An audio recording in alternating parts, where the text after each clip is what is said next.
Hello, everyone, and welcome back to part two of our iconic comic book deaths ranking tier list video. In part one, we ranked a lot of the most famous deaths from comic book history, a lot of DC deaths, some Last Ronin stuff, a few Marvel deaths, and some various indie comic deaths.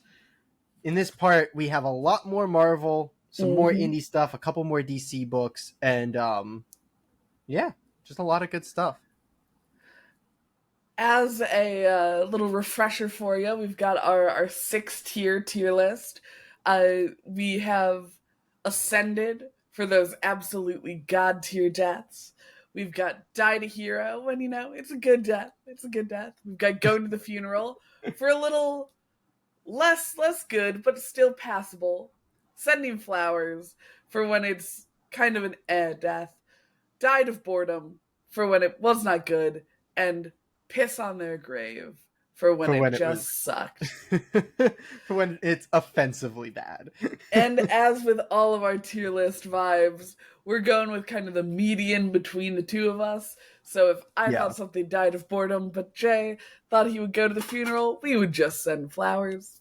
Yep. And we'll each make our cases to try to convince the other one to maybe bump it a little bit or lower it a little bit, but we'll get there. You'll see how we go once we actually kind of get into it. We got a lot of cool deaths in this video. I think I was a little bit more lax about allowing deaths that aren't really deaths into this one.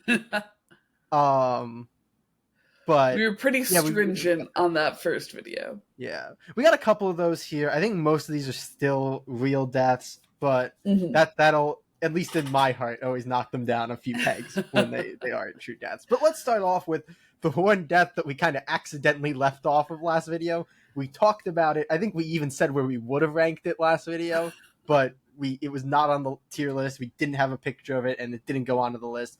This is Michelangelo's death at the end of The Last Ronin in The Last Ronin issue 5.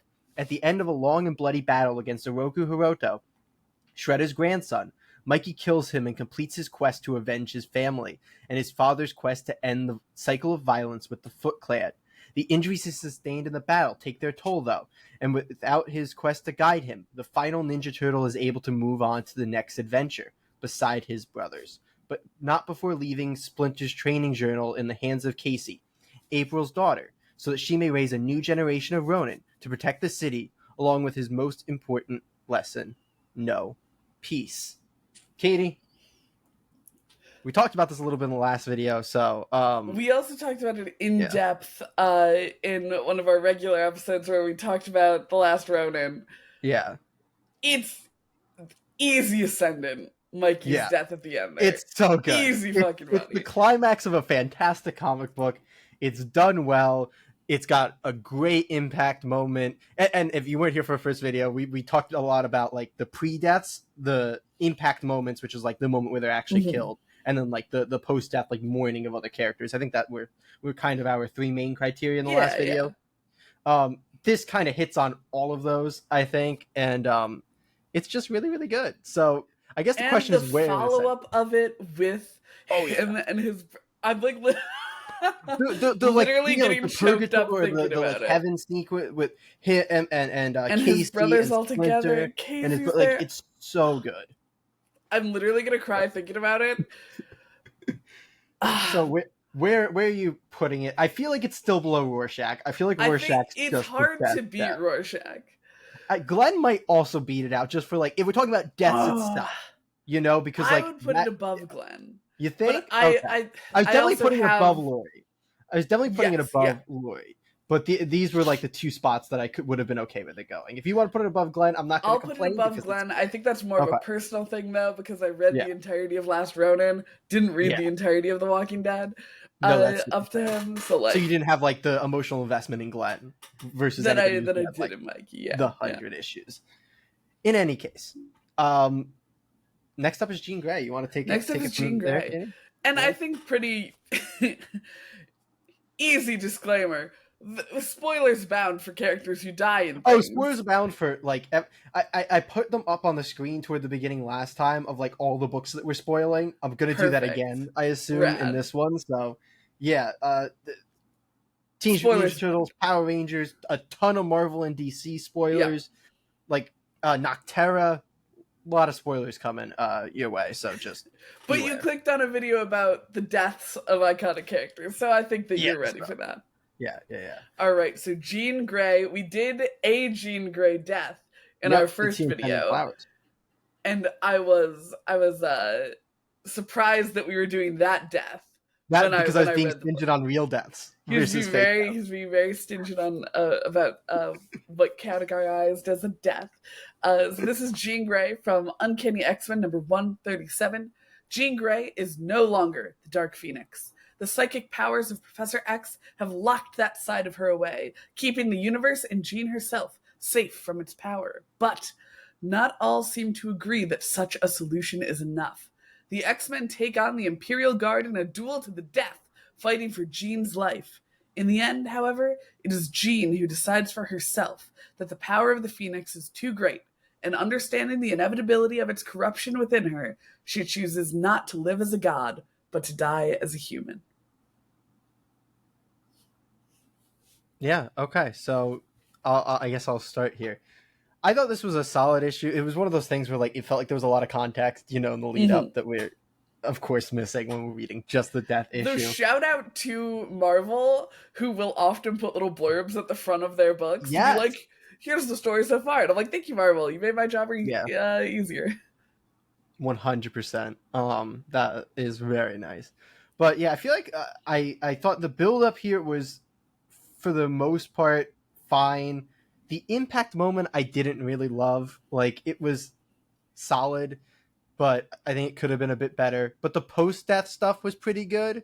And like the actual like kind of issue arc I thought was pretty good.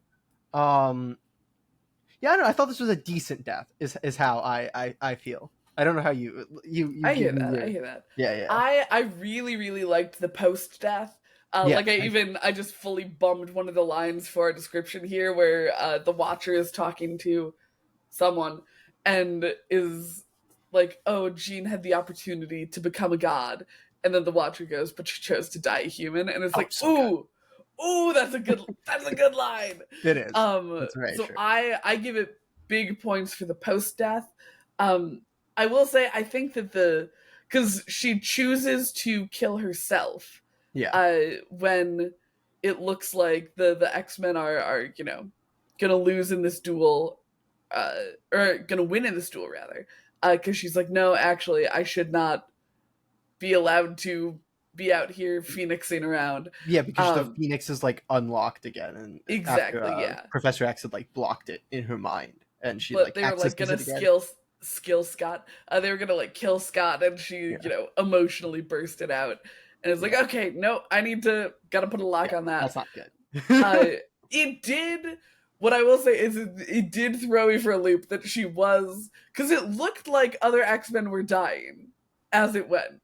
Like, the implication was that it was very possible for the X-Men to die during this, and I'm like, yeah, I don't know that I buy that Jean is down to, like, sacrifice all of her friends. Yeah. For her own life, but I was very much on board with it. We got some cool fights. I like that we got to see everyone's interiority beforehand, as they're like, do we want to fight alongside the X-Men to save Jean? I thought that was very good. I like this one a lot. I would give this one like a bottom end of Die to Hero, because even though the impact moment wasn't great, say like probably top end of Sending Flowers. Like I think it's. Or bottom of Going to the Funeral. Like this feels very mid to me. This feels like a mid death, especially like look at the deaths in Die to Hero right now. Like I mean, that's fair. I feel like a lot of the stuff around the Phoenix stuff just works so well, though. Who do we have at the bottom of Going to the Funeral right now? Right now that's the Elektra death. That's the Elektra death. I would put it above the Elektra death. I think that's a good place for it, because I think it's worse than the Supergirl death. I agree. Okay, cool. I'm happy with that placement. I think that works very well for. We've got another X-Man on the chopping block. We do. This is pretty modern, I think. Nightcrawler from X-Force 26. Like I think this was like mid 2000s. Yeah, 2010. Okay, so yeah, pretty modern. So yeah, mutants have stopped being born until Hope. That is, Hope is the first newborn mutant in a long time and is the only hope for the future of mutant kind. and she's just returned to the present after living in the future with Cable. But Bastion, a super sentinel from the future, has come with her, intent on her destruction. Rogue and Nightcrawler are trying to escort Hope back to Utopia, but they are found by Bastion. Bastion gets a hold of Hope and is about to kill her when, in a last-ditch effort to save her, Nightcrawler teleports into harm's way, taking Bastion's arm through his chest before teleporting Hope away, and then dying. So this is one that had a good impact moment. Like, Oh, we yeah. already Like, know, you look at that, if you're watching the video one, look at that panel right there.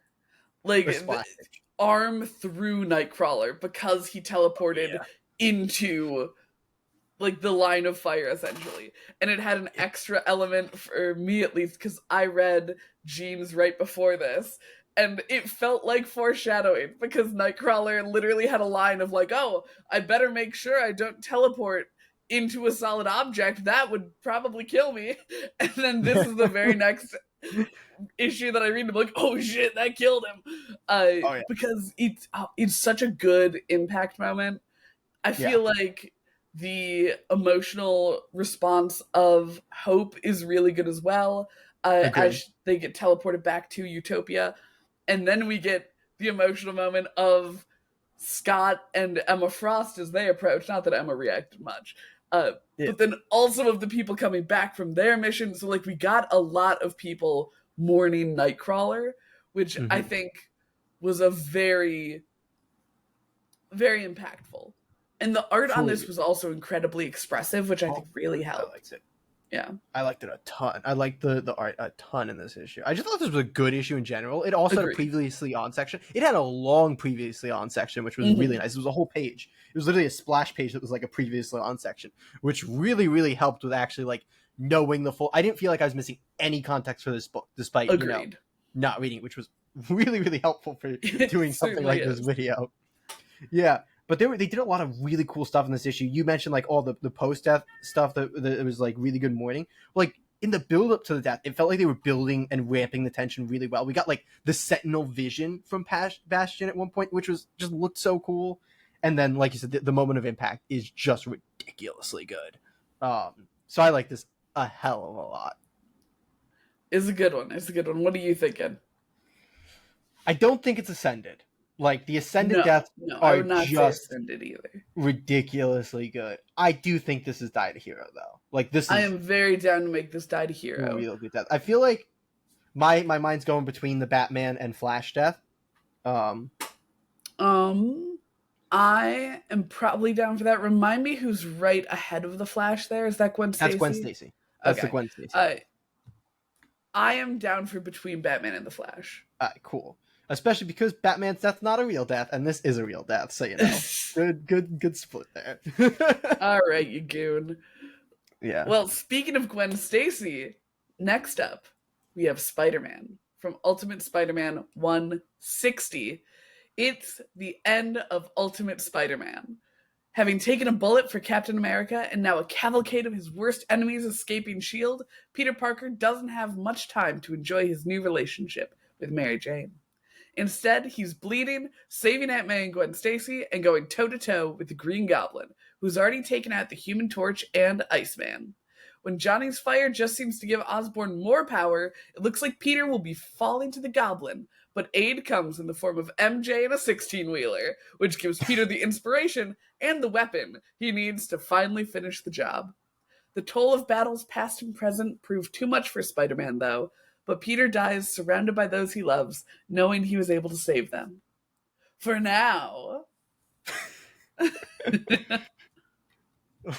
love you through the for now there. I really enjoyed this. We read a little bit of Ultimate Spider-Man, but obviously we read the first volume. Nowhere near to this point. Yeah, we read the first volume. And I enjoyed that. I think more than you did. So I'm interested to see how this plays out. But I enjoyed this quite a bit. I thought I thought Peter was really well written throughout this issue, especially beginning. Like he just felt like such a true hero. Like everything coming from him just felt heroic and cool. And the Goblin Peter rivalry here felt amazing. So good. Yes. I don't it just felt so ridiculously good. So it really pulls you in throughout the whole fight, the back and forth. It's so weird. The Human Torch is like such a big part of this, but it worked weirdly well. Like, I don't know how Right? you felt about that. Like, I was like, we just got Human Torch here, but also I kind of like how Human Torch is working here.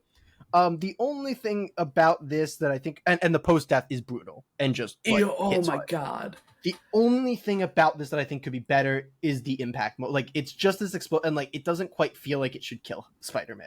Like, I don't know Yeah. if you felt like that, but No, I do. I that think, was and the I big don't think limiting it is factor the for me. explosion that killed him. I think it's like that's the end of the battle. They needed to knock him down so he wouldn't be able to get back up. Yeah, Like it just that it's felt the a little toll lame of after all everything of else. his injuries. He's literally been bleeding the entire fight. Uh, but I agree that the impact moment was very meh. But the flanking moments on it, so good. Oh, Everything that Green Goblin is doing feels like he would die before he let Peter live. Like he is oh out yeah, for blood and he has no regard for his own safety in that quest. And afterward, we have Gwen Stacy, Mary Jane, and Aunt May. And Aunt May is like crying about Peter and crying about Ben. And Peter has this wonderful, like, heartbreaking kind of not really monologue because he's dying, so he doesn't have that much time, but like these wonderful little clip-ins where he's still trying to comfort Aunt May even though he's dying. And yeah. it's It's so the good. It's so well I done. couldn't save Uncle Ben, but I saved you. Like, it's just Yeah. it's And good. like so many of my issues with that first volume of Ultimate Spider-Man we read was I don't like Peter. I don't like the way that he's like treating the people in his life. And it's so clear that over 160 issues that that's something that he grew from. And Yeah, seeing the start and the end really makes me want to read like through it and get that arc. You know. mhm. But yeah, super super well done, Death. I feel like I'm being too generous putting so many things so high up, but I feel pretty die to hero about it. I feel Die to Hero too. Like, the impact moment not being great is like, well, and like I'm trying to like go with what we were doing last time because like I'm seeing, you know, like Donatello's death and Mhm. Splinter's death and like going to the funeral. It's like, you know, I think that was Yeah. another one where we were like the impact moment kind of limited it. Um, so like I wouldn't. I can understand us putting it at the top of going to the funeral too, but I do think it's Die to Hero. Though I am feeling like it would be bottom of Die to Hero or maybe ahead of Jason's, but I think that's kind bottom of of die to the top. hero. Okay, so we'll stick. It Die to Hero's it's getting also real long. it's tough with a hero like Spider-Man where no matter Yeah, what you've read of him, you have that emotional impact. And like he's yeah. specifically like teenage Spider-Man too, so it's like, oh shit. All that good stuff. But speaking of heroes that But basically no one has emotional connections to. Just kidding, I love you, Ted. I was Literally like, you love cosplayed Ted Blue so much. Beetle I was like, at C2E2. okay, so we're gonna be talking about the death of Blue Beetle, Ted Kord in Countdown to Infinite Crisis. That was a one shot, like tie into the event. A shipment of kryptonite was stolen from one of Kord Omniversal's warehouses. Ted, along with Booster's help, begins to look into the theft. Booster is taken out by what appears to be a bolt of lightning, and Ted is left to go it alone. On the trail of his last remaining lead, a bug placed on him by the Madmen, Ted tracked the signal from the bug to Checkmate's headquarters, where he was confronted by Maxwell Lord.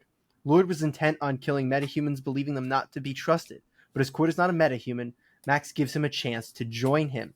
Ted refuses and makes a break for it, fighting valiantly until he is captured. Given one last chance to join Lord, Ted refuses and is shot in the head.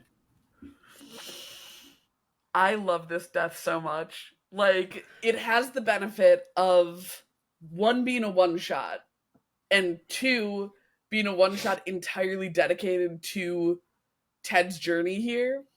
Yeah. And like we see the way that he interacts with people. So much of the issue is dedicated to making you love Ted Kord and Oh yeah. making you feel bad for Ted and making you feel like nobody's listening to Ted even though he's right. And you see what a good friend he is to Booster. You see what like a resourceful and intelligent person he is, and you see that he doesn't see that in himself anymore. And oh my gosh, and for the ending of it to be it's not like he's shot when he's running away. He's captured because betrayed by someone who we see earlier in the issue being his friend. We see him confronted with this choice of become a villain or die. Yeah. And the fact that he chooses die, even though we see people discounting him and his heroics throughout the entire issue. Oh my god, I love it. I love it so much. And I The also best just thing love is, Ted. yeah, he doesn't even blink at the choice. Like, it is that, like, immediate, like, there's no chance, and you know there's no chance that he's ever going to join him. So when he gets the choice for the second time, after we've had, like, this kind of big action sequence in the middle of the two times he makes the choice, like, you just know he's dead in that moment. You know, like, it's He so... even says it. He says, is the option join you or die?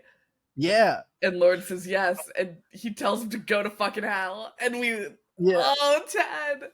And the whole issue is just him interacting with members of the DC universe, with big heroes, with all of these characters, and it really is, like, it's built. You get his internal monologue through captions throughout a lot of, like, it is built to be a, like, final Blue Beetle, final Ted Kord story.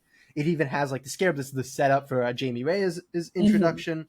Like, its place in the DC universe has somehow still not really been tarnished, which is great. Like, it is great on its own. It's a great build. It's a great issue. The moment of impact, if you're watching the video version, look at that, is damn good. It's a gorgeous silhouetted fucking bullet through the brain. Yeah. Ted is on his knees in front of this gun, and he still, like, snarls and snarks. Oh my god. It's just good hero shit. Like, this is just... I was blown away by how fantastically this was handled. What are you feeling for it? I'm feeling ascended, honestly. Like, I'm so glad you said that, because I'm like, am I just being biased because I love Ted Kord dearly? No, one of the best comic deaths I've ever read. It's so fucking good. Because the entire issue is just building up to his death. Yeah. I do think it's the worst out of Ascended right now. That is I would say that I almost agree with you. I think it could go above Laurie. Like, I know that the fallout of Laurie is really, really good. It's so good. But that's, like, so specifically the fallout. Like, that's fair. I think that one is really riding on the fallout. I mean, the impact moment's pretty fucking brutal, too. I mean, yeah, but it's kind of like, borderline par for the course for The Walking Dead brutal. That's fair. Do we want to move on to Donatello? Yes, we have a non-last Ronin turtle death. Yeah. With Donatello in TMNT number 44. The Turtles have a risky plan to take out their two greatest foes, Shredder and Krang, at the same time. Donnie has pretended to make an alliance with Shredder and the Foot Clan in order to take down Krang and stop the Technodrome from terraforming the Earth. However, unbeknownst to Shredder and the Foot, Donnie has alerted his family of this plan, and the rest of Hamato's clan are waiting at Burno Island to make sure both Shredder and Krang die. However, Shredder is no fool, and he makes Donnie stay behind with Bebop and Rocksteady as insurance that the turtle won't betray the Foot. But when things go bad, Shredder gives the order to Bebop and Rocksteady, and Donnie is left with no one but Metalhead to help him. Donnie is outmatched by the mutants, and with a mighty sledgehammer blow to the shell, he falls. So this was interesting, because this was one that we talked about putting in the first death video, but because I was being harsh on, like, they have to be real deaths, and in the very next issue you find out he's not really dead. He's, like, comatose and then put inside of a robot, which is a really cool story, but not really death. So we didn't put it in the first video, but here it is. And this is one of my favorite series of all time. The IDW Teenage Mutant Ninja Turtles are so well done. This is the climax of what is either my first or second favorite arc of the series, which is the attack on the Technodrome. So many things come together here. It's a fantastic issue. And it's a brutal death. It's a brutal death. Having your shell bashed in for whatever reason just looks so ridiculously brutal.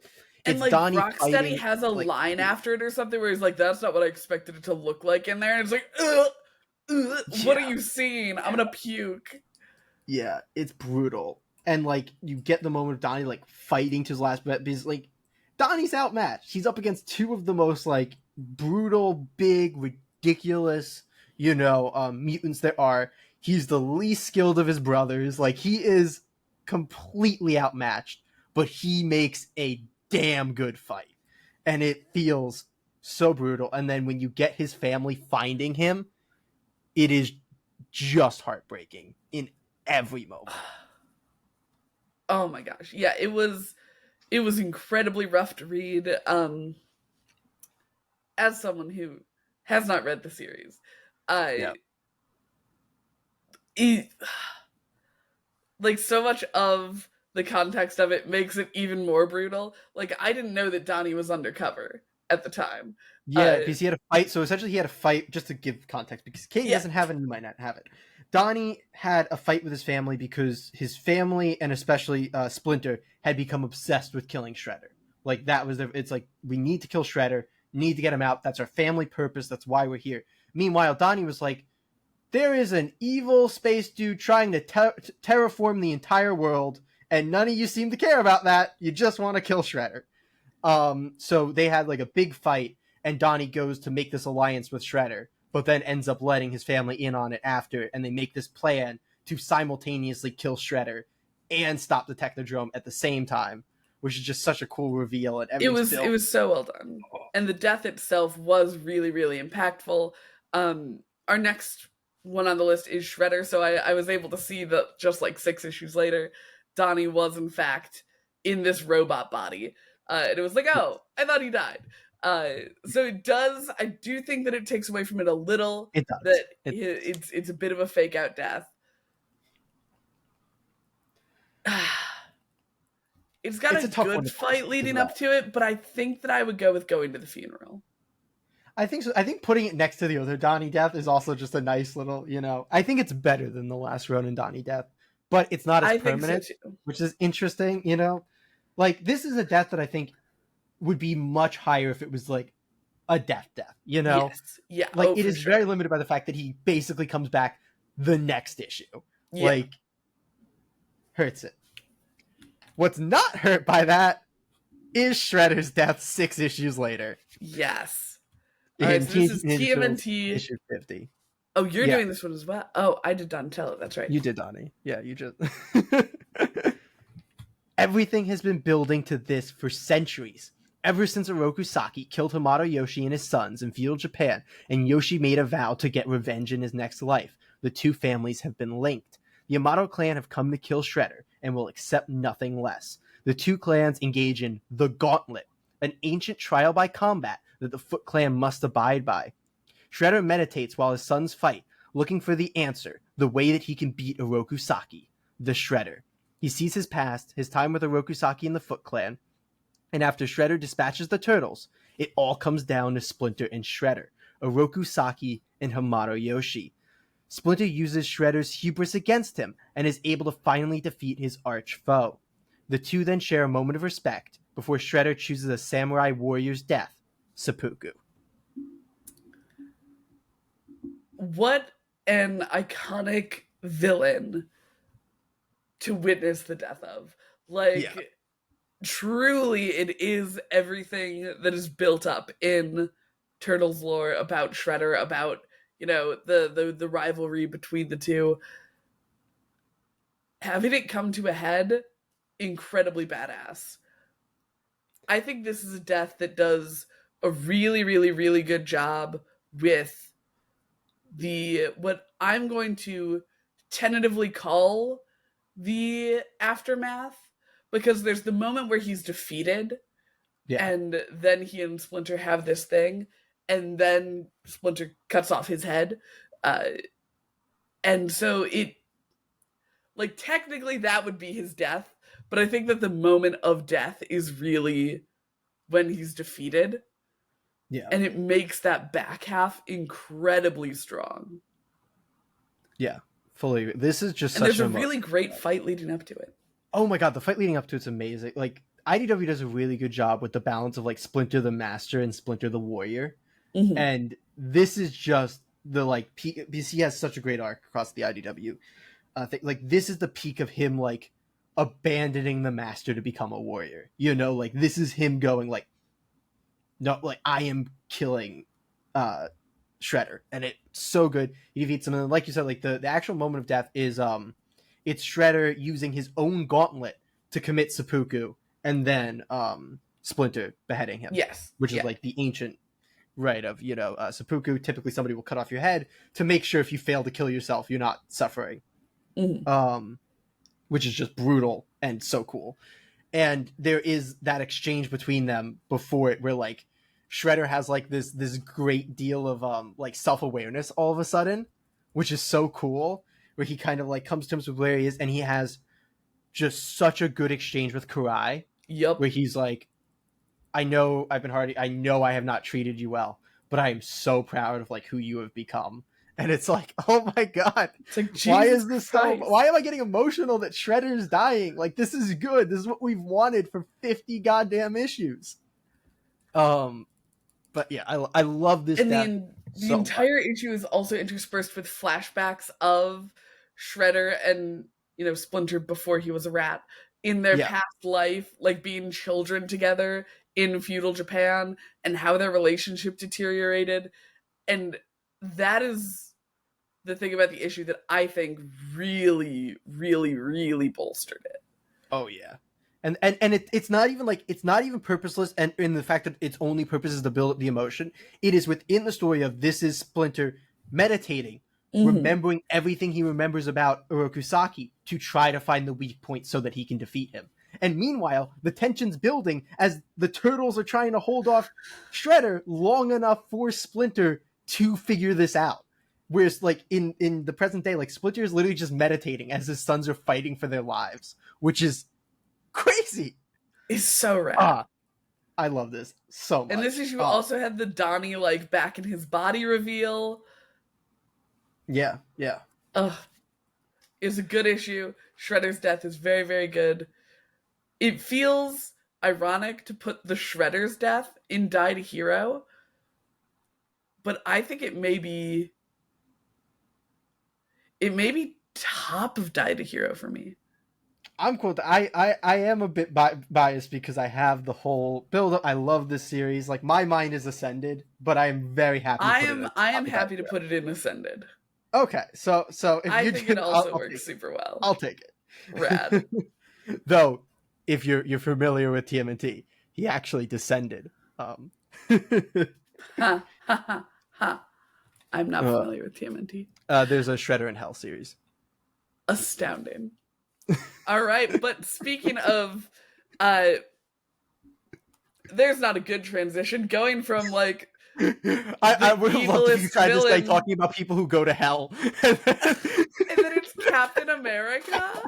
Oh my god, that's so mean.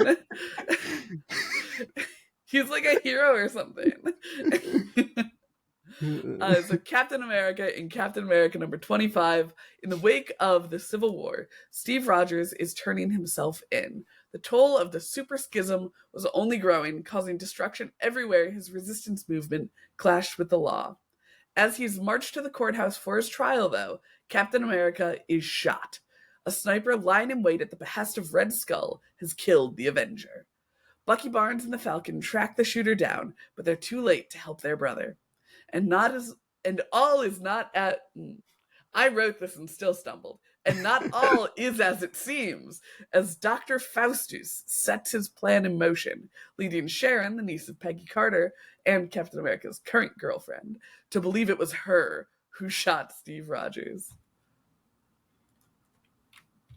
Yeah, this is such an interesting one to rank, because it's a good issue, I feel like. I like the build to it, and it weirdly feels like such a like the correct way for Captain America to die. Like, weirdly, like him not dying in a battle feels kind of cool in the sense that it's like him turning himself in and then being like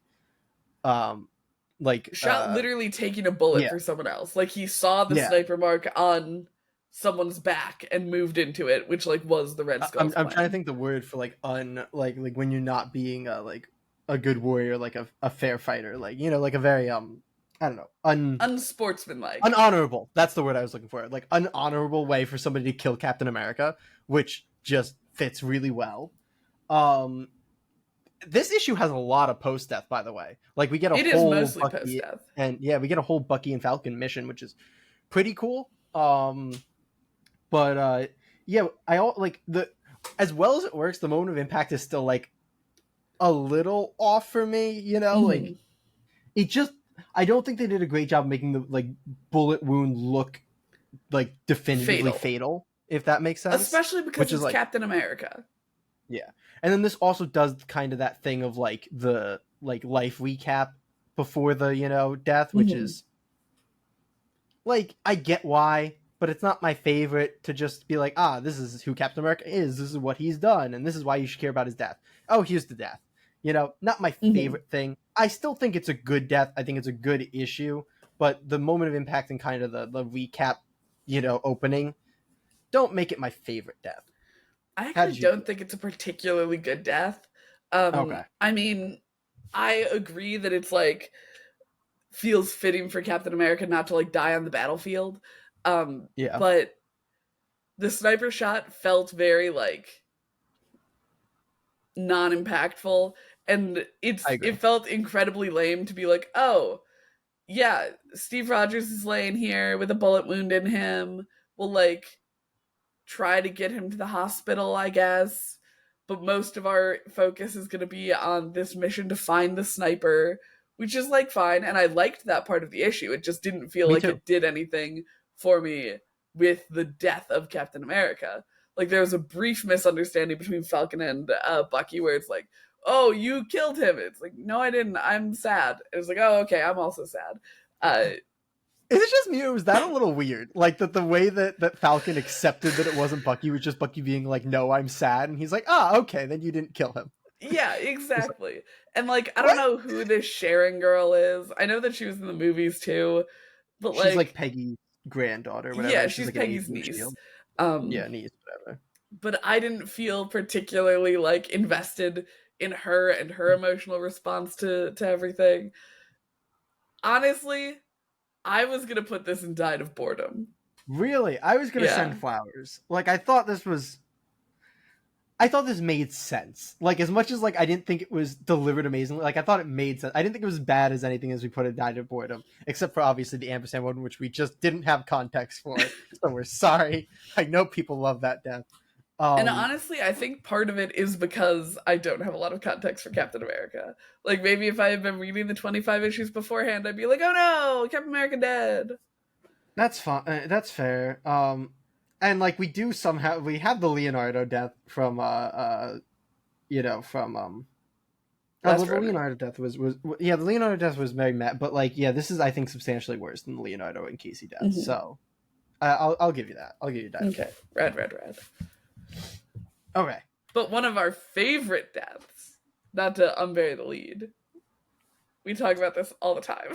We do talk about this all the time, but we're gonna have a very interesting conversation here, and I'm very excited for it.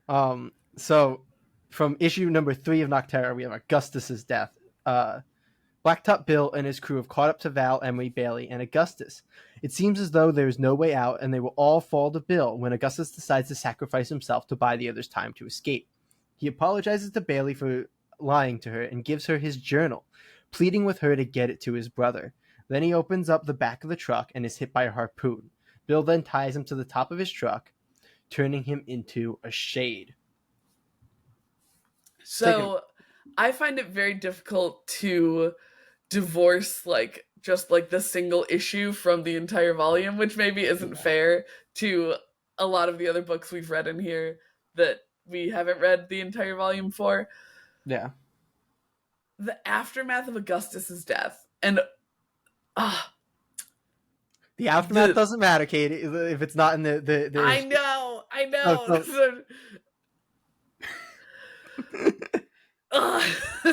broke so good.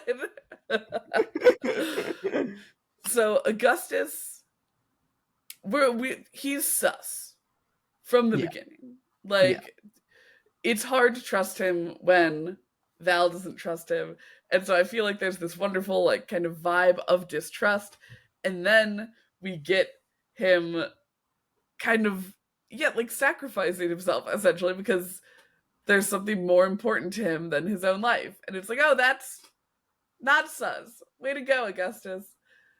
And Bill doing truly anything is always just phenomenal. Oh yeah, He's Bill's so like brutal. He's so oh my god, that man.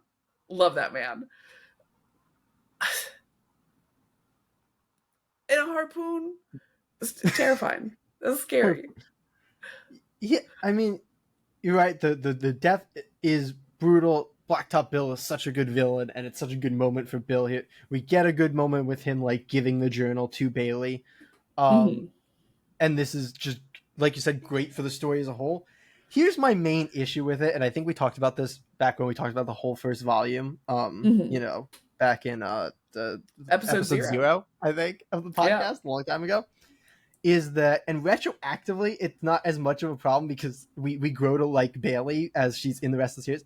There's very little attachment at this point to Bailey and Yeah, Augustus, that's so fair. which is what makes this rough. Like, I don't care about Augustus at all, and I only care about Bailey rereading this because I start to care about Bailey after this. Like, in the three That's so issues fair. to this point, they don't do a good job making you care about Augustus and Bailey. They do a great job making you care about Bailey in the back half of the arc and in the rest of the series. But up until this point, like, this death is good. It's good for the story. But in terms of like an iconic death, I don't know that like Augustus's death That's incredibly itself fair. is what's so good here, if that makes sense. I'm gonna say unilaterally you are correct. So I think we send flowers. Like, it's a great moment. Augustus deserves some flowers because it was a good death. But like, I'm not super attached to I him. think it should go under like, Damien. Okay. We'll put it under Damien there. No, that's so fair. It's so fair. Just like as soon as you said we were gonna have a good discussion, I was like, oh no, my biases. That's why, because you were like, this is amazing, and I'm like, oh, this is gonna be an interesting discussion. Because we also talked about it in that like episode 0, because it's like, it's such a good moment, and it's really the moment where the series starts to ramp up. But because it's the moment where the series starts to ramp up, it's like, it itself. And I feel like if instead of reading just issue 3, I had read like 1, 2, and 3, I might have like clocked myself being a little goon. But I'm like, no, look, we love Bailey. Like, we do. But that all starts exactly with out of his death.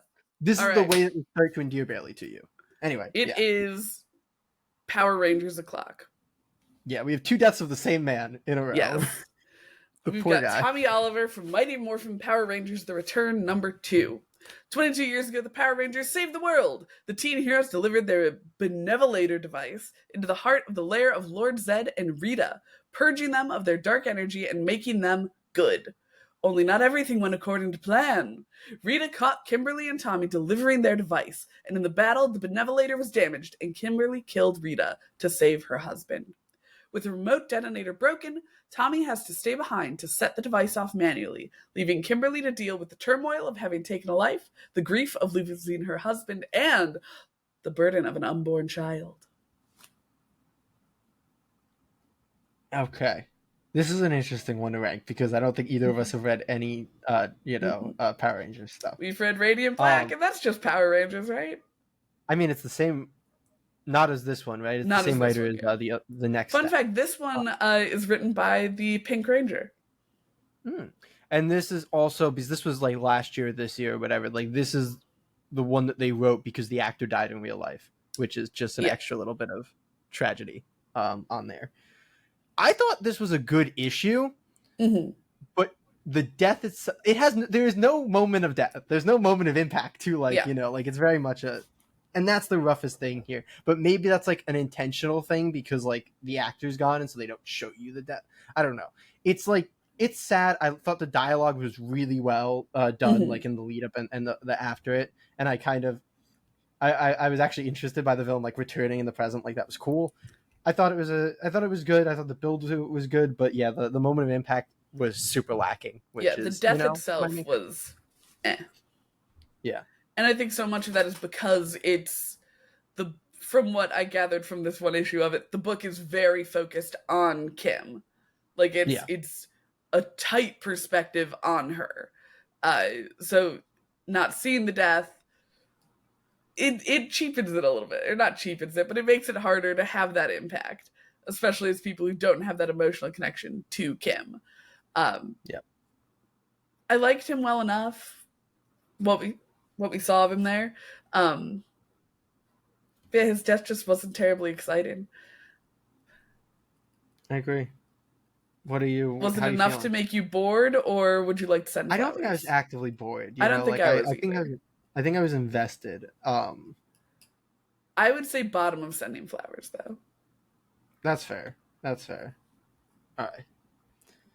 Let's talk about the other Tommy Oliver death, the first one Yes. that came in the comics. This is from Mighty Morphin Power Rangers issue number 25.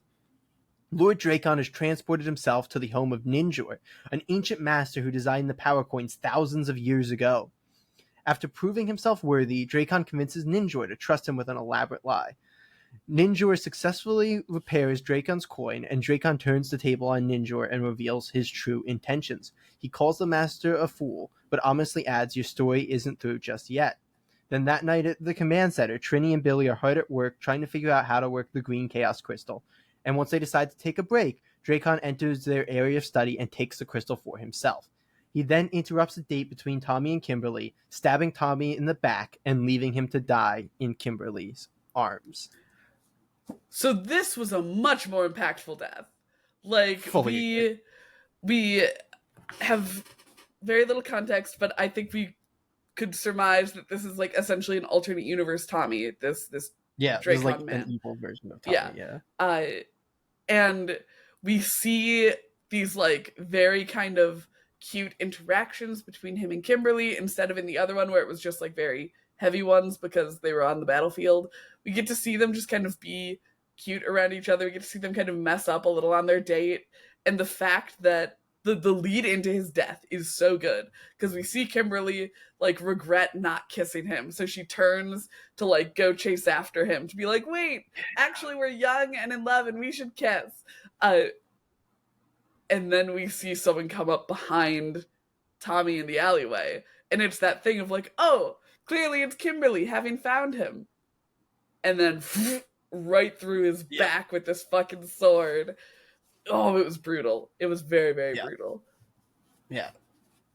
And it's such an interesting like difference from a lot of them because it's like the issue's mainly focused on Dracon. Like we mainly get like Dracon's like path to get here, which is cool, you know, because you get the kind of essentially the villain perspective, but then they give you the lead in of this date.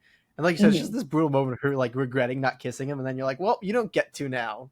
And that's like I feel like that's the kind of thing that has like long-term story impact on like the character's arc.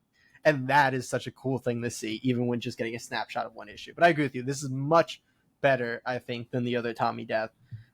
It actually has a moment of impact, which I'm guessing is like a Hasbro thing, is why they weren't allowed to stick the sword out the other side, which would have been a little bit better. I mean, it pokes through his t-shirt a little bit. Yeah. But it's one of those like it's brutal, but it definitely could have been a bit more. But I like it. It has a red glow instead of blood. Yeah. I thought it was a very solid death. I don't think it's in like the elite tiers.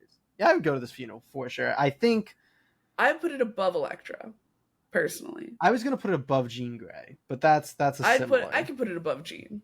Go ahead and put it above Jean. Because I definitely think it's worse than Supergirl. Yes, and definitely Superman as we like go there. But in any case, do we want to talk about? Our boy Alfred.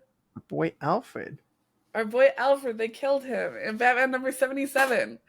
Bane has taken over Gotham City, and the Batman's rogues have fallen in line beneath him, including Thomas Wayne, the Flashpoint Batman. A warning has been sent out to the rest of the Bats to stay away, but Damian Wayne has never been one to follow orders. Only this time, there will be consequences. Thomas defeats Damian, and Bane makes good on his threat. With Damian tied down and made to witness, the man who broke the bat snaps Alfred's neck. This is such a weird one to rank. I don't know if you feel the same way. Because yes, the entire issue has to do with death because it's why, you know, Bane ends up killing Alfred, but like it's so detached from Alfred. Alfred literally, I think, only appears in the, you know, splash page where he gets his neck snapped. He's And like I like speaking the on page. the page previously. Yeah, but... I was gonna say I like that page a lot because I like the like getting his speech without seeing him. I think that's really cool in lead up to his death. But like so much of the issue is divorced from his death, and it's this fight, very good fight between Thomas Wayne Batman and Damian, and like that's cool. So I like the issue. I like the impact moment. I like, but it feels a little bit weird. It's a weird one for me to rank because of how it's certainly a weird lot one in kind of like the opposite way that we had Ted's death, where the entire issue was building up Ted. I think that this one really relies on you knowing who Alfred is and realizing what like a line it is to kill Alfred. That being said, it's still incredibly effective, the like death itself. While I think that the issue itself doesn't lead into it super super well, it you feel it when you just see Bane's massive hands around Alfred's neck. And I just want to give a special shout out to the way that Alfred's like legs are quivering on that panel. That like made just those wiggly lines made me super emotional on the page. So I think this is a not a great like death issue, but I think it's a good death. And I think the fact that it's because of Damian's own massive ego just adds to that in a very good way. I think the like roughest thing is you don't get the like any tension buildup, so that like when you see him, he's just dead. Like there's That's no, so fair. Yeah. And and think that's I think one of the limiting factors of like why this doesn't hit quite as hard for me as a lot of the other really good ones. Is like that's very because fair. I'm like I feel like I'm already past the point where I usually get emotional in the death. You know, like it's we kind of jump it. It is a brutal impact moment. That's why I said it's tough. Like I agree with all the positives that you're saying, but I just also have some problems. And then like the other thing, and maybe this is an obnoxious, but it's similar to like your issue with the Flash thing, which is like it's not that nobody's there, but the people who I really want to be there aren't there. Like the fact that this is Damian who gets to react to it over Bruce, over Dick, over well, if you remember, Dick is Rick right now in continuity. Which just makes it even worse because then you don't even get the... didn't get to say goodbye. Ugh. So like that's rough too. It is. It's still like you said though. It's a good. I just don't think it's a great death. You know? I agree that it's not a great death. I would feel guilty putting it below going to the funeral though. That's fair. Where in going to the funeral is a big question here to me. Like I would put it above Elektra personally. Okay, but I know that I also was not a fan of Elektra's death, and you were. I probably felt the Elektra death a little bit more because of the context and the you know enjoyment. Like I think that I think we have similar problems with Alfred and Elektra, where it's like the issue wasn't about them, and they didn't get much of the attention. No, they have very similar like successes and problems. Like two of the best death impact moments. You'll see, like just look at those. Like both are fucking phenomenal, but. But it just wasn't the issues don't care their own story, All right, but let's move back over to The Walking Dead. Yeah, The Walking Dead so far is 2 for 2 on Ascended. It is. But let's talk about The Walking Dead issue 6, one that we've talked about before in our Walking Dead bonus. We did Walking Dead in a bonus episode. We did volumes 1 and 2. Yeah. So we talked about this in our Walking Dead bonus episode. So yeah, Walking Dead issue 6. With the deaths of Amy and Jim, tensions are high with the survivors. Shane and Rick's disagreements are boiling over, and the pair begin to argue aggressively. Shane seems to have lost it as he remarks that everything went bad when Rick showed up, and that Rick isn't supposed to live. He points his gun at Rick, and Carl, who unbeknownst to Shane and Rick has followed the pair, shoots Shane in the neck to protect his father, killing Shane. He then breaks down in his father's arms, remarking that it's not the same as killing the dead ones. It is such a good lead up, such a good impact moment, such a good aftermath. My only qualm with the death is, I think, a similar one that maybe I hadn't put a finger on with Lori and the baby's death, where the death of the character doesn't feel as important as the taking of life or the like loss of other Yeah. characters. Like it's not that I'm like with Shredder, I felt Shredder's death. And it was like, oh my god, this character is dying, and that is sad to me. With Shane, it's oh my god, Carl just killed a man. That is sad to me. Yeah. I think you're right about like the positioning of the story because like especially and I think that's like where it shifts when you get to Glenn because that's when Mm-hmm. like you've gotten to Exactly, the yeah. characters who it's like no these are the characters now. Like in the earlier stages of The Walking Dead I think a lot of it's more like okay it's this father son story it's this that like it's about the way that those two characters are changing and like Mm-hmm. what they're losing and what they're having to do, you know? So I think you're right, but I think that it's because that's the intent of it, you know? But that Which is doesn't an interesting thing to say. change the way that the death is, though. No, no, no. That's fair. But I think it's one of those like you said it has that great impact moment. Mm-hmm. It has a good build and it has a fantastic post death. Very similar to the Lloyd one. But yeah, I think this is very good, but I agree with you that I do think it's weaker than the other two Walking Dead deaths I because you're would not not at put it in ascendant. no. But I do think it's better than most of the stuff in Going to the Funeral. I think Die to Hero Yeah. does work for it. I think I might put it at the bottom there because I do like the Spider-Man death quite a bit. The But Spider-Man death is very, very good. And it has so that real emotional core for the dead character. is it, we're gonna talk. We're gonna have a conversation when we're reordering things because there's one thing I'm looking at right now on Okay, the then Diet of Hero board that feels very wrong to me. we should head through our last two then, Yes, so we can get to reordering. So we have yes. Johnny Storm in Fantastic Four number 587. The cult of the other side of Zero has breached the portal to the negative zone, and a surge of insectoid soldiers are coming through to bring ruin to the Earth. Lucky for the Earth, Johnny Storm, the Thing, and the Future Foundation are there to stop them. With the first wave held at bay, all that's left is to close the portal. Only someone will have to stay on the other side. Making his last stand to save his friends, his family, and his world, Johnny stays behind and closes the portal, facing off against the endless army of Annihilus. So this is an interesting because this is one that I really don't think is a great issue without context. Mm-hmm. But I really do like the moments in the lead up to Johnny's death when he's talking with Ben. Like I think that's really really good. And then like I even like the idea behind the impact of death moment, which is him being like overwhelmed with forces. I just don't think they executed that amazingly with the death page. No. So that hurts too. The post death's fantastic too. Another great grim moment there. So this is an interesting one. I don't love it. I don't really love it. I don't love it either, and I think a big stuff. part of the reason that I have qualms with it is because the kids, Johnny's niece and nephew, are like, I feel like they're meant to be written this way, but they're like very kind of like cold. Yeah. Like they're incredibly intellectual, and I know that that's the vibe.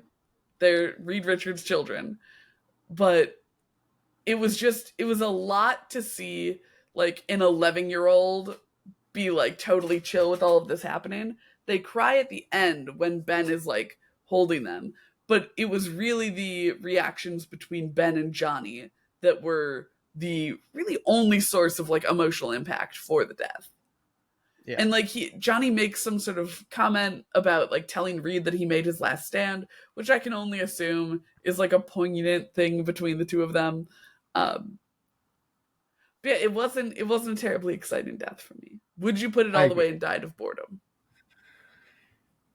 It's rough because I like the reaction of Ben so much. Like I really love everything with Ben in this issue, but I feel like that's not enough for me to not make it a diet of boredom. So I need to like it's like actually it's basically the exact same thing as the Dick Grayson like having the reaction of Bruce there. That's so good, but it's like no, that's not what we should be caring about here. Exactly. So, I am happy to put it in diet of boredom. All right, where in diet of boredom are you feeling? I do think it's better than Dick's death. Who's the one right next to Dick there? That's Robin in The Boys. I would put it above Robin. Okay, so we'll stick it right there. There we go. And now, all right, our final death. We're on to the death of Hellboy, from Hellboy: The Fury issue 3. As Hellboy battles a dragon in the ruins atop of a tower, a lightning storm demolishes and depopulates England. It continues as Hellboy is thrown around and pinned beneath the dragon's monstrous claw. Vasilisa turns a raven into iron and then into a sword, which she gives to Hellboy. Hellboy's blood drips onto the sword and it turns to gold. And with his new golden sword, Hellboy is able to vanquish the dragon. But then Nimue appears, telling Hellboy that ghosts of England's drowned witches are dragging her into hell. But she refuses to go alone and rips Hellboy's heart from his chest, killing him and dragging him down to hell with her. Everything Hellboy is, you know what? Everything Hellboy's blood touches turns to gold, including this goddamn book. Like, Mike Mignola is such... He's so good. He's such a master. Like, truly, this man can do no wrong. And it is absurd. To have gone into this with zero context. Yeah. This is like an incredibly lore-dense death. Like, there's a lot going on. There are, like, prophecies that we don't know about just reading the one issue. There's, so many characters who clearly have, like, important roles. And even without knowing any of the context, it all still feels so good. Yeah. Like, it just feels so like that's my take with, like, this death feels so Hellboy. Like, it feels like this is the way Hellboy would die. Like, just this goes would be like, sorry, not going to hell without you. I'm gonna rip your heart out of your chest. Like, it's so good. So Hellboy. Like, this man just vanquished a dragon, almost killed him, and then just somebody basically decides, sorry, I don't want to go to hell alone, and that's what kills Hellboy. Like, it's so Hellboy. It's so good. I did kind of want the context. We had some of the stuff, like, I want the context from, like, very early in Hellboy. Mm-hmm. So that's, like, something that we had, but, like, these characters that were, like, directly involved, we didn't really, have that context. So I feel like this would be even better with the context, which is why I'm like, I don't know if it's ascended without the context, I don't think it's ascended without the context. But I do think he died a hero. He died with his heart being ripped out of his chest and looking at it. He slew a dragon with a golden sword. He died a hero. Yeah, he died a hero. How heroic was he? My question is better or worse than Nightcrawler? I'm gonna say worse than Nightcrawler. Alright. So now that we have it, I'm gonna go to we'll go through each of the tiers and see if there's any reordering, but I'm gonna first go with my problem. Is I'm starting to think Batman's death's a little high for, like, a not real death. I think so too. Like, I know I'm the one who argued to put it up there because I do really like his death. I'm also just a sucker for any time Darkseid's, like, eye beams do their shit. It's good, but it's not a real death. And we Batman? What? What is right next to Batman? That's Raphael's death in the last run. Oh, Raph. Okay. The last random ones are hard because they're, like, very ambiguous looking. The small like, little shows, like, squares. the post-death moments where, like, the weapons are... I am fine with moving Batman down. We can drop him to go into the funeral. I would definitely make sure that he stays... Okay, yeah, I like it there. I was going to say he needs to stay above Superman, but... Where there's such good moments, but, like, neither one of them are actually dead, Like, they're just... Yeah. They're very similar there. No, I like this. I like this. Go through the tiers. Is there anything in Ascended that you don't like right now? I feel very good about Ascended. I might want to move Laurie's down, but that could be because I did not have her, like... I did not have a deep connection to her or the baby. But from what we were talking about, I feel like your excitement about it doesn't come from her death and the baby's death. I mean, her death, not as much. The baby's death is brutal because it is, like... It is a baby. The baby's death is brutal here. Like that is, I think, something that really does land. Like, they just killed the newborn baby of, like, the main character, and, like, that feels which is fair. And, like, I don't know. It feels substantially better than the things. I wouldn't mind putting it below Shredder. Let's put it below Shredder then. Yeah. Okay. Rad. But yeah, it feels like, just looking at the top of Die to Hero, it feels better than that to me. You know, like, that's I can agree with that. Yeah. What else do we have going on here? Let's look at Die to Hero right now, because I think I feel pretty good about Die to Hero. I feel pretty good about it. Okay. Going to the funeral. got feel pretty good Batman, the about Double Donnie, Superman, Supergirl, Johnny, not Johnny. What's his name? Tommy. Johnny Tommy. I feel good about going to the funeral. Sending flowers. Flowers. We've got Hal. We've got the other Jean Grey death. Got poor little Robin. Feeling Rip good to about Augustus. I feel good about that. Died of boredom. Died of boredom. Cap. Yeah, I feel good about this. Do we want to? All right, I don't sweet. know. You can hit if there's anything, but do we want to just read out everything now for our Yeah, audio go listeners for it. so they can see the final? Okay. So in Ascended, we have Rorschach's death. We have the death of Michelangelo in The Last Ronin. We have Glenn's death in The Walking Dead issue 100. I don't know why I tried to do the issues because I'm not going to be able to do that all the way through. You also only did it for that one. Oh, okay, great. We have Ted Kord's death. We have Shredder's death, and we have Lori's death. In Died a Hero, the baby. Yeah, along with the baby, Judith. Yeah, Died a Hero. We have Injustice Joker. We have Gwen Stacy. We have Barry Allen. We have Nightcrawler. We've got Hellboy. We've got Raphael. We've got Jason Todd. We have Ultimate Spider-Man and Shane from The Walking Dead. Yep. In Going to the Funeral, we have Batman. We have Donatello in the main IDW continuity. Donatello in the Last Ronin. Donatello and Splinter in the Last Ronin continuity. We have Superman from Death of Superman. Supergirl from Crisis on Infinite Earths. We have the first Tommy death from the main Mighty Morphin Power Rangers series. We have Jean Grey's original kind of death. We have Alfred's death. Yeah. And we have Elektra's death. Then in Sending Flowers, we've got Hal Jordan as Parallax. We've got the other Jean Grey death from the 2000 series. We've got Damian Wayne as Robin. We've got Augustus from Noctera. We have, is that one? Leo and Casey. Leo and Casey from Last Ronin. Then we have the other Tommy Oliver death from The Return.